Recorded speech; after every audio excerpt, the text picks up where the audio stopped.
ایرانی صدر کی امریکی صدر کو دھمکی، کہا امریکہ نے ہمارے تیل کی فروخت کی راہ میں رکاوٹ کھڑی کی تو کوئی بھی تیل خلیج فارس سے برآمد نہیں ہو سکے گا۔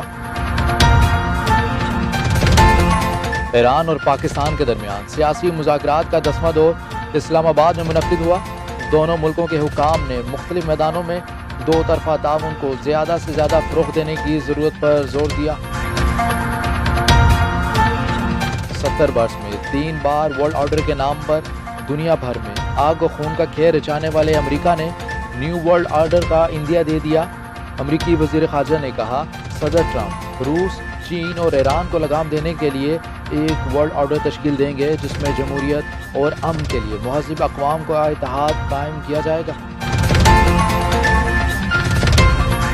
یمنی عوام کے خلاف سعودی اتحاد کے جاری جرائم کے پیش نظر اقوام متحدہ کے مختلف اداروں کے عہدیداروں نے مشترکہ بیان میں یمن پر سعودی اتحاد کے حملے بند کیے جانے کا مطالبہ کر دیا۔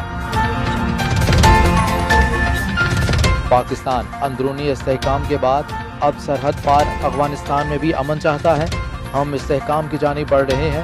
DGISPR کی پاکستان میں مقیم غیر ملکی صحافیوں سے گفتگو۔ امریکی نمائندہ خصوصی برائے افغان مفاہمتی عمل زلمے خلیلزاد کی دورہ پاکستان کے دوران وزیر خارجہ شاہ محمود قریشی سے خصوصی ملاقات۔ افغانستان میں قیام امن کے لیے پاکستان خلوص نیت کے ساتھ تعاون جاری رکھے گا، شاہ محمود قریشی کی یقین دہانی۔ وزیر اعظم اور بل گیٹس میں ٹیلی فونک رابطہ۔ بل گیٹس کا پولیو کے خاتمے کی کاوشوں پر وزیر اعظم عمران خان کو خراج تحسین پیش اور مختلف شعبوں میں تعاون جاری رکھنے کی یقین دہانی بھی کرائی۔